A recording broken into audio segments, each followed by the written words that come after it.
I've been pretty firm about this in the past, but I am starting to change my mind, and I think SGC needs to seriously consider lowering some prices. Let's talk about it.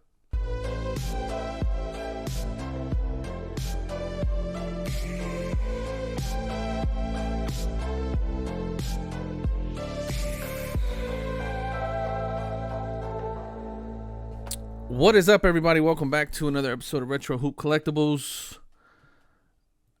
I am not afraid to change my mind from time to time when presented with new evidence, new ideas, concepts.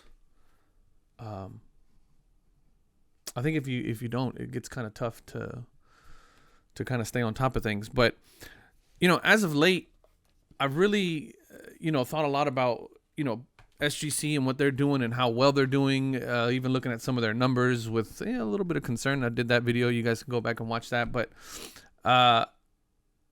lately hear this idea about them dropping prices. And I realized that I was being a bit of a hypocrite. And I'll explain why.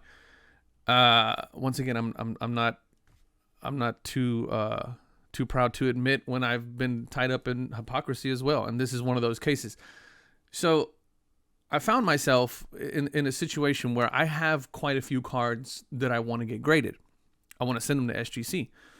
And in having a few conversations with myself and my boy Peter, those of you that know my boy Peter from Australia, the Dream Collector on YouTube, you guys go check him out.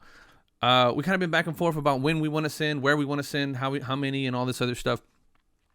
And I started to really think to myself, like, man, I have about 14 cards that I want to send, which would be about $450 once it's all said and done. If we grade with SGC directly, if we go through a group submitter, it'd be a little bit less, but it's still a pretty significant amount of money to spend on grading. And even though I've been pretty adamant about the fact that I don't think SGC needs to change anything, I quickly, after having a chat with a few folks, my boy Bobbles and Ball Cards in particular, we were talking about, because I reached out to him. He's a group submitter for SGC, and I reached out to him and I said, hey man, is it, do you have any rumblings, or are you hearing anything about a price drop coming anytime soon? And he says, man, I honestly haven't heard anything, and you're one of like maybe 50 that have asked me that question in the last couple of days. And then I started thinking to myself, well, I don't know why I've been holding on to this idea that SGC doesn't need to lower prices, yet I myself won't submit to them at a $30 price point. If I was really as adamant and as behind it as I say I am, then I would have submitted with no issues. But then as I was chatting with Bobbles, he was kind of bringing up this one point where he said, one of the things that SGC, needs to really look at and needs to really realize is that they are what I believe, and what Bobbles was bringing up, I believe to be a collector's grader. So they are kind of like the people's champ, right? I mean, like they are the collector, they are the grader for the collector, because of how I feel how accurate they are and how good they are, the turnaround times and things like that. And so because of that, one of the things that I feel like SGC is holding on to is their turnaround times as a reason for not lowering prices. And that's great. I mean, I'm infinitely grateful that they can turn around cards in a very, very quick amount of time. But at the same time, as a collector, as a true collector, somebody who's not investing, somebody who's not flipping, somebody who's not a dealer, turnaround times is only important to me from a customer service standpoint. I appreciate the quick turnaround times, not because I want to hurry up and flip the card, but simply because I appreciate having my stuff back in a decent amount of time. And what's important there is to have it back in a decent time, a reasonable time frame. I think 10 days, door-to-door, calendar days, is an extraordinarily good turnaround time. That is extraordinary. If that was 30 days door to door, if that was 35 days door to door, and they were hitting it every time consistently, then that's acceptable to me. And if it means lowering their price and increasing their turnaround time to a 30-day turnaround time, 35-day turnaround time consistently, then I'm okay with that. And so I really do think that SGC at this point now really needs to look at their pricing, potentially lower the pricing, not potentially, they need to lower the pricing to make it more attractive for collectors. We are collectors. SGC is loved by the collectors. It's never been the investors. It's never been the flippers. It's never been the guys that care about resale value and all that stuff. I mean, I care about the value of my collection as a whole, but it's not the main driver for my collection. And if they only took a look at it from that standpoint, they could see where, in order to better service their customer base, which is collectors, they should lower their prices pretty soon. I'm hoping that they're already working on something like that. Once again, I've said this time and time before. If there's anybody who has a track record for making good business decisions over the last 18 months, in terms of how they've handled the onslaught of orders, how they've handled turnaround times, how they've handled communication with their customer base, how they've handled their brand, their business, I think SGC has done a great job. So I don't doubt that they're already working on something. There has to be something there. But if not, I really hope that they take into consideration some of the things that I've just mentioned.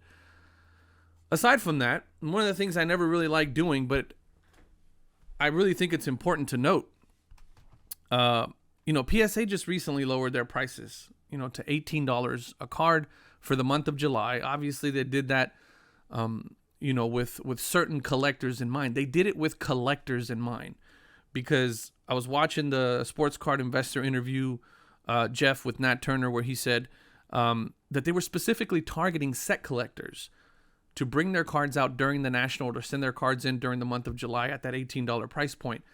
And that they received an influx of orders that even they themselves didn't expect. So that tells me that there's a lot of collectors out there who are still in this game. There's still a large majority, a quiet majority of who is still in this space and who is still in the hobby. And that segment of the hobby is alive and well. And PSA, to their own admission, or Nat mentioned, that they received a lot more than they originally anticipated. PSA is the undisputed number one in terms of brand recognition, in terms of resale value. And I still think they're lacking behind in a few areas. But, no matter how much us SGC guys scream at the top of our lungs how much better of a grading company SGC is, PSA just has a hold on the market, and it just is what it is. But they're expanding in ways that are going to really start to solidify that position at number one. Nat also mentioned that their goal as a company is to reach 90-day turnaround time for all service levels. They'll be announcing another price drop here within the next month or so. I mean, we're in mid-August right now. I think he did their interview during the National, which was late July, and he mentioned that within the next month or so they would be dropping prices again. Once again, still in my opinion, putting pressure to those folks who are collectors to submit with PSA. So those are some of the things that that I think SGC also needs to take into consideration. They're opening up a new facility. PSA has already gone live with the Jersey facility, where they're a full-on grading facility now. They have research and ID. They have logistics people. They got graders. They got everything. It is a up and running facility now. And they're doing, I think in total, Nat said they were doing close to 50,000 cards a day. That's volume. That's massive volume. So, I mean, again, I'm not afraid to be, I wouldn't say I was necessarily wrong by saying that PSA shouldn't change their prices. I had a stance, and I could back it up with why I felt that way. But as the climate changes, as card prices are going down, and as the group of people that are going to be keeping these companies afloat going forward is going to be strictly collectors like myself. simply are not going to pay the $30 to submit with SGC going forward for cards that don't have that high monetary value. And I really hope that SGC sees that going forward and, makes adjustments accordingly, because I really want to dress up my cards in a tuxedo, and I just couldn't bring myself to do it when I had a 14 card order to submit at close to $450. Let me know what you guys think down in the comments.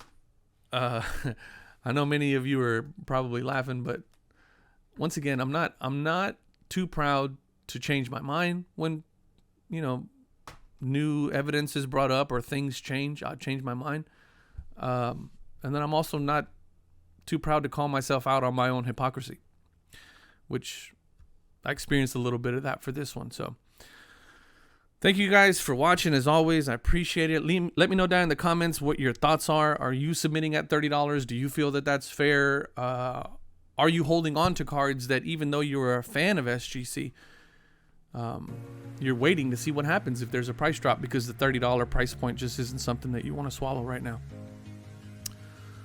Thank you guys for watching. As always, I love y'all. Peace.